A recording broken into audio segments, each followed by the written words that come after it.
Election అప్డేట్స్ను అందరికంటే ముందుగానే తెలుసుకోవాలంటే ఈరోజే ఆర్టీవీ లైవ్ యాప్ని మీ మొబైల్లో డౌన్లోడ్ చేసుకోండి. ఏంటి తేజ, మీతో అమ్మాయిలు కాకుండా అంకుల్స్ కూడా మోజు పడతారా మీ మీద? సరే, ఒక మాట అడుగుతానండి. ఇప్పుడు ఒక అతను బాగున్నాడు, చూడడానికి బాగున్నాడు, సినిమాల్లో నటిస్తున్నాడు, కాస్త కోస్త చూడడానికి బాగున్నాడు, ఫేషియల్ ఫీచర్స్ బాగున్నాయి, యాక్టింగ్ టాలెంట్ ఉంది అని అంటే, ఒక 1,00,000 మంది ఉండకపోయినా నా స్థాయికి ఒక 3, 4, 6, 7 ఆ అబ్బాయి బాగున్నాడు, ఆ అబ్బాయి చాలా బాగున్నాడు, ఆ అబ్బాయిని కలవాలి, ఒక ఫోటో దిగాలి అని అంటారండి. దీనికి ఒక మగాడు అడిగితే మగాడితో సంబంధం, ఆడది అడిగితే ఆడదాంతో సంబంధం. దీనికి ఏం అసలు సెన్స్ ఉండదా? మనుషులకి సెన్స్ ఉండదా మాట్లాడేటప్పుడు? ఒక మగాడు నువ్వు బాగున్నావు అని అంటే మగోడితో అక్రమ సంబంధం. ఒక అమ్మాయి ఇన్స్టాగ్రామ్ లో పోస్ట్ కి లైక్ కొట్టి కేవలం అమ్మాయిలే కాదు, ట్రాన్స్జెండర్లు, క్రాస్ డ్రెస్సర్స్, ఈవెన్ అంకుల్స్, వీళ్ళందరూ కూడా నిన్ను చూసి ఎందుకు మోజు పడుతున్నారు? మిమ్మల్ని ఇవన్నీ ఎందుకు ఇవన్నీ నేరుగా మీరు ఆమెతో చెప్పడం వల్లే తాను మీతో ఇలాంటి మీ మీద ఆరోపణ చేస్తున్నానంటూ నక్షత్ర అంటుంది. నేను ఆమెతో ఎందుకు చెప్తానండి? ఎవడైనా తెల్లం దగ్గరికి ఎవరైనా వెళ్ళి ఏ హస్బెండ్ అయినా నాకు ట్రాన్స్జెండర్స్ కావాలనో ఇంకోటి కావాలనో అమ్మాయిలు కావాలనో ఏ హస్బెండ్ కూడా ఏ వైఫ్ తోని కూడా మాట్లాడడం. ఇంకోటి, ఇప్పుడు ఆవిడ పిక్చరైజ్ చేస్తున్న విధానం కూడా ఏదో చాలా ప్రాబ్లమేటిక్ లైఫ్ మాది అన్నట్టుగా పిక్చరైజ్ చేస్తుందండి. లేదు, మాది అసలు ప్రాబ్లమేటిక్ లైఫ్ కాదు.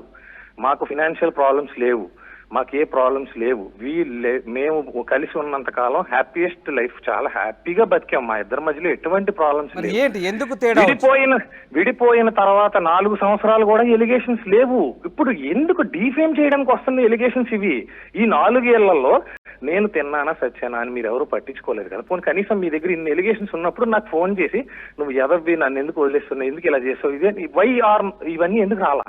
లేదా పోలీస్ స్టేషన్స్ లో నా మీద కంప్లైంట్ పెట్టినప్పుడు నా సినిమా ఒక్కటే ప్రాబ్లం అని వ్యక్తం చేసిన మీరు, అమ్మాయిలతో తిరుగుతున్నానని చెప్పిన మీరు అక్కడ ఎందుకు ప్రూవ్ చేయలేదు? ఇప్పుడు మీడియాకి ఎందుకు వస్తున్నాయి? మీడియాలో మీ ప్రూఫ్స్ వస్తున్నాయని మీరు చెప్పేది వింటున్నారనా వేస్తున్నారనా? ఎందుకు పోలీస్ స్టేషన్స్ లో పెట్టట్లేదు? ఇప్పుడు కూడా చెప్తున్నాను, open come to the police station. ఇప్పుడు మీ దగ్గర ఏవేవో ఎవిడెన్స్ ఉన్నాయి. నాట్ ఓన్లీ గర్ల్స్, మీరు పబ్లకు వెళ్తారు, ఈవెన్ దో మీరు డ్రగ్స్ కూడా తీసుకుంటారు అప్పుడప్పుడు, అండ్ మీ బాడీ షేప్ కోసం కొన్ని సప్లిమెంట్స్ తీసుకుంటారు, ఇంజెక్షన్స్ కూడా పొట్టకేసుకుంటారు. ఆ ఇంజెక్షన్స్ కూడా వాళ్ళ ఇంట్లో ఉన్నాయి, ఆ ఇంజెక్షన్స్ కూడా మా ఇంట్లో ఉన్నాయని చెప్తున్నారు. 4 సంవత్సరాల క్రితం నాతో విడిపోయిన వాళ్ళ ఇంట్లో ఏవో ఉన్నాయంట, అది మీరు అడగటం ఇట్స్ వెరీ కామెడీ అండి. ఓకే, ఎలిగేషన్ ఉంటే ప్రూవ్ చేసుకోవడానికి నన్ను ఏ గవర్నమెంట్ హాస్పిటల్కి రమ్మన్నా వస్తాను. నా బ్లడ్ శాంపిల్స్ తీసుకోండి, టెస్ట్ చేసుకోండి. సరే, మీకు కొన్ని ఆరోపణలు మీకు కామెడీగానే అనిపించవచ్చు, కానీ అక్కడ ఒక అమ్మాయి తన జీవితం అన్యాయం అవుతుందని చెప్తోంది.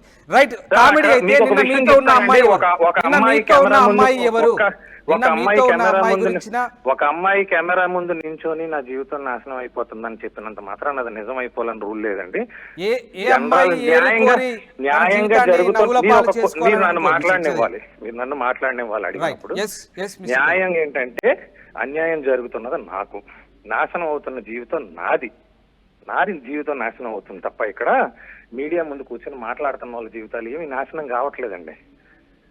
మీడియా ముందు కూర్చొని మాట్లాడుతున్న వాళ్ళ జీవితాలు ఎవరివి ఏవి నాశనం అవ్వట్లా.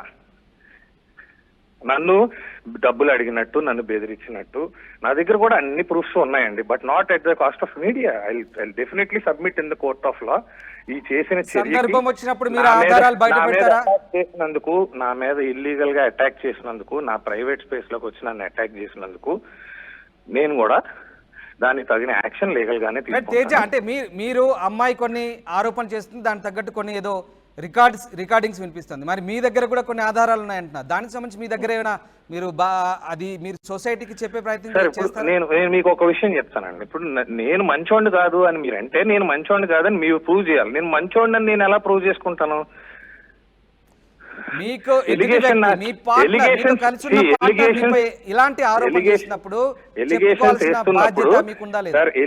వేస్తున్నప్పుడు ఎలిగేషన్స్ ని ప్రూవ్ చేయాలి. ఎలిగేషన్ వేసిన వాళ్ళు ఎలిగేషన్ ప్రూవ్ చేయాలి. నేను ఎలిగేషన్ వేసాను అనుకోండి, నేను డెఫినెట్ గా ప్రూవ్ చేస్తాను. సరే, ఫైన్.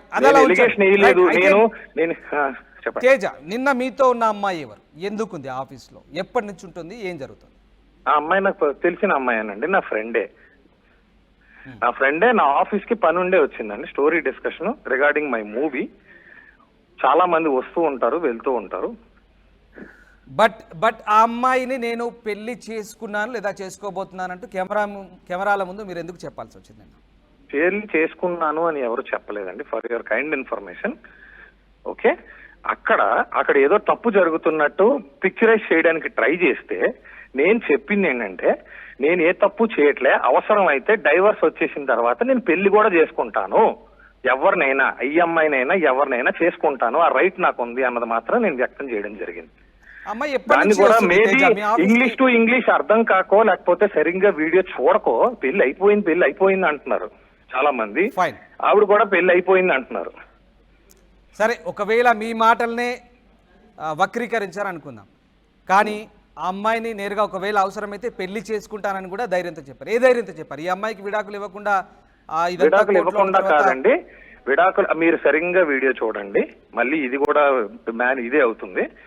డివోర్స్ అయిపోయిన తర్వాత అవసరమైతే ఈ అమ్మాయినే కాదు ఏ అమ్మాయినైనా పెళ్లి చేసుకుంటానని క్లియర్ గా, డివోర్స్ అయిపోతే చేసుకుంటాను అని చెప్పడం జరిగింది. డివోర్స్ అయిపోతే ఆ మాట ఉందండి వీడియోలో, మీరు చూడండి. లేదంటే నేను ఇదే ఆర్టీవీ వీడియో మీకే పంపిస్తాను, అది కట్ చేసి కావాల్స్తే.